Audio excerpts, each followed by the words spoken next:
안녕하세요. 스포츠 분석 천교수입니다. 저희 채널을 방문해 주셔서 감사합니다. 이번 회차 천교수 가족방 적중 내역입니다. 적중하신 분들 모두 축하드리며 오늘의 경기 분석도 재밌게 시청하시고 유익한 정보 얻어가시기 바랍니다. 천교수 가족방 입장은 영상 하단 고정 댓글을 통해 입장 가능합니다. 그럼 오늘의 경기 분석 시작하겠습니다.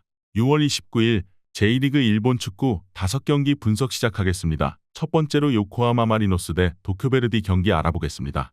먼저 지공은 언제나 마리노스의 가장 강한 무기라고 할 수 있겠다. 다만 마리노스의 고질적인 문제는 역습 대응이다. 특히 수비진 뎁스가 얇은 상황에서는 늘 마리노스가 수비 때문에 고생하는 경우가 잦다. 밀어붙이는 상황에서도 베르디의 역습 한 방에 실점할 가능성이 높다. 그나마 홈에서는 8경기 9실점으로 원정에 비해서는 괜찮은 역량을 보여준다는 점이다. 이어서 베르디의 특성은 일단 빠른 발을 이용한 역습이라고 할 수 있다. 다만 강호들의 밀어붙이는 상황을 원정에서는 제대로 커버하지 못한다는 점이 포인트다. 히로시마와 마치다 같은 팀을 상대로는 3실점 이상의 타격을 늘 당하는 모습을 보여주기도 했다. 결국 마리노스와의 전력차는 공격수들의 전반적인 역량에서 드러난다고 해도 좋다. 마리노스도 역습 상황에서의 대응이 깔끔하다고 보기는 어려운 전력이다. 따라서 골문에서의 위험성이 없지는 않을 것으로 보인다.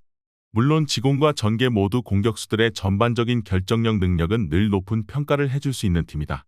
화력으로 상대를 누르는 것은 가능하다. 이번 경기 요코하마 마리노스 승을 추천합니다. 핸디 언어버 및 최종 조합은 고정 댓글 링크를 통해 가족방에서 확인해주세요. 두 번째로 베갈타 센다이 대 도치기 경기 알아보겠습니다. 먼저 센다이의 수비가 큰 문제다. 사실 센다이가 상당히 적극적으로 올라가는 성향이라서 공격력이 전반적으로 잘 통하는 특성은 있다. 문제는 슬슬 에너지 레벨이 빠져가는 여름에는 지키는 능력이 떨어지고 있다는 점이다. 특히 도치기가 최근에는 난전 유도를 상당히 잘하고 있고 압박의 강도도 높다. 4월 이후로는 센다이가 무실점 기록은 2번밖에 없다는 점도 참고하면 좋겠다. 이어서 도치기의 난전 유도 능력이 꽤 잘 통하고 있다. 특히 오이타전에서는 발이 무거운 상대를 에너지 레벨로 잡아냈고 지난 지바전에서도 골키퍼의 실수를 압박으로 유도한 것이 동점골로 이어지기도 했다. 도치기가 늘 롱볼과 적은 슈팅 숫자로 오명을 쓴 팀이지만 최근 공격적인 기세가 상당히 괜찮아 보이는 이유다. 생각보다 전방 압박의 빈도를 늘리고 있는 것에 주목해보자. 일단 센다이가 도치기를 상대로는 강점을 보인다는 것을 감안했지만 냉정하게 수비 상황을 신뢰하기는 어렵다. 선제골을 넣더라도 이를 지키는 능력을 보여주지 못한 탓이다. 도치기가 현재 전방에서의 압박 강도를 매우 높여서 플레이하는 등 공격에서의 흐름이 꽤 괜찮지만 센다이가 주도권을 잡고 박스를 타격할 것으로 보인다. 이번 경기 베갈타 센다이 승을 추천합니다. 핸디 언어버 및 최종 조합은 고정 댓글 링크를 통해 가족방에서 확인해주세요.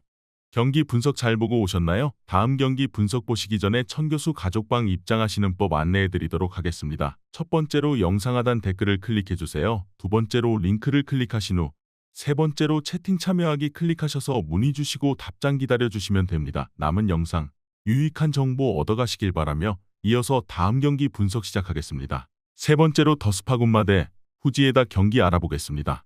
먼저 군마는 일단 수비적인 페이스가 좋다. 다만 이는 공격력을 거의 포기한 채로 승부를 하는 식의 영향이라서 사실상 찬스 메이킹과 슈팅 생성에서는 여전히 최하위를 맴돌고 있다. 지난 경기 수비의 히트맵은 거의 박스 바깥을 벗어나지 않았을 정도다. 사실 후지에다의 특성을 생각하면 군마가 보여주는 잠그기 전술이 효과가 클지도 미지수라고 보고 있다. 이어서 후지에다는 강약약강 성향이 강하다. 원정에서도 53%의 높은 점유율을 가져가는 편이고 이를 바탕으로 몰아치는 성향을 선호하는 편이다. 때문에 최근 진시미즈, 요코하마 FC, 나가사키에게 패한 것도 강호들을 상대로는 주도권을 잡기 어렵기 때문이었다. 일단 후지에다가 잠그는 상대로는 나쁘지 않은 편인데 최근 군마 상대로도 2승 1무를 기록하고 있고 최근 도치기를 상대로도 2대0으로 승리했다. 군마가 공격력을 포기하고 내려앉는 것으로 가닥을 잡았다. 하지만 후지에다는 전반적으로 주도권을 잡는 상황에서는 꽤 강한 편이다. 실제로 강약약강 기질로 하위권 팀들을 상대로는 지지 않고 있다. 즉 군마가 잠가버리는 상황을 만든다고 해도 효과가 있을지는 미지수다. 이번 경기 후지에다 승을 추천합니다. 핸디 언어버 및 최종 조합은 고정 댓글 링크를 통해 가족방에서 확인해주세요. 네 번째로 도쿠시마 대 나가사키 경기 알아보겠습니다. 먼저 도쿠시마는 강호들의 페이스에 상당히 약한 모습을 보여주는 편이다. 특히 주도권 싸움을 선호하는 편인데 아무래도 강호들을 상대로는 주도권이나 점유율 싸움에서 밀리는 경우가 더 많다고 보는 것이 합당하다. 다만 압박의 힘이 아무 쓸모가 없지는 않다. 특히 수비에서 가져오는 효과가 상당한 편이다. 올 시즌 9위 이상을 상대로 홈에서 2골 이상 실점한 경우는 한 번뿐이다.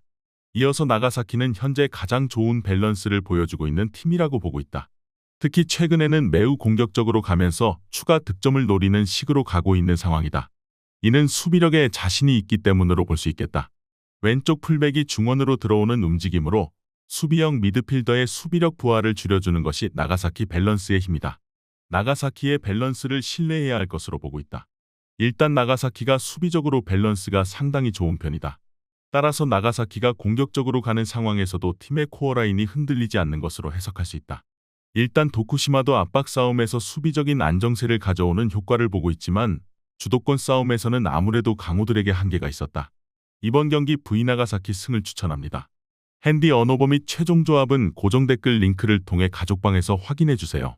경기 분석 잘 보고 오셨나요? 다음 경기 분석 보시기 전에 천교수 가족방 입장하시는 법 안내해드리도록 하겠습니다. 첫 번째로 영상 하단 댓글을 클릭해주세요. 두 번째로 링크를 클릭하신 후 세 번째로 채팅 참여하기 클릭하셔서 문의 주시고 답장 기다려주시면 됩니다. 남은 영상 유익한 정보 얻어가시길 바라며 이어서 다음 경기 분석 시작하겠습니다. 마지막으로 오이타 대 반포레구 경기 알아보겠습니다. 먼저 오이타는 지난 경기에서 퇴장자가 2명 나왔고 1명이 더 경고 누적으로 빠졌다. 사실상 오이타가 11명의 선발 명단을 구성하는 것도 어려운 상황으로 볼 수도 있다. 특히 오이타가 도치기를 상대로도 에너지 레벨 저하의 여파를 그대로 노출하는 등 힘든 시기를 보내고 있다는 점에서 징계자의 발생도 상당히 크게 느껴질 수밖에는 없다. 이어서 고우도 엔트리 구성의 난관이 크다. 특히 수비진에 매우 많은 이탈자가 있다는 점이 포인트다. 그래도 아다일톤과 우타카 등 전방에서 보여주는 외국인 공격수들의 퀄리티가 좋다는 점이 긍정적이다. 그래도 에너지 레벨과 수비적인 불안감이 큰 상황에서도 무득점으로 묶이는 경기는 많지 않았다. 일단 두 팀이 모두 에너지 레벨이나 전반적인 선수 구성이 어려울 가능성이 높아 보인다. 다만 고우가 그래도 전방에서의 힘이 살아있는 상태라는 점에서 공격력으로 오이타를 공략하는 방법 정도는 기대를 해볼 수 있겠다. 이번 경기 반포레구 승을 추천합니다. 핸디 언어버 및 최종 조합은 고정 댓글 링크를 통해 가족방에서 확인해주세요.